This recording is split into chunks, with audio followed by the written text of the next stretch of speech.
वर्तमान बड़ खबर पुरी रेलवे स्टेशन में भुशुड़िला निर्माणाधीन छात 4 जन श्रमिक आहत दमकल बाहिनी द्वारा उद्धार कार्य जारी रही। तेज घटनास्थल रेलवे कर्मचारी घटनास्थल उपस्थित रही।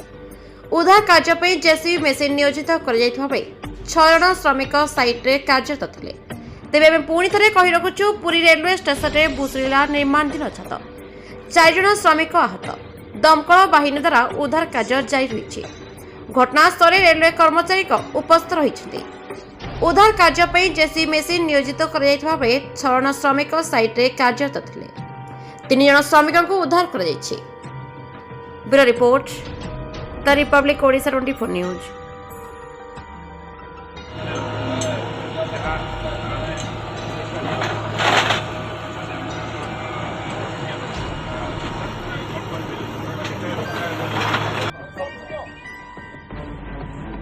ऑडियो फोन में डिस्कनेक्ट कोई चलती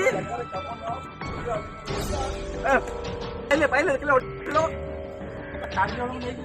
टिकट काउंटर आगु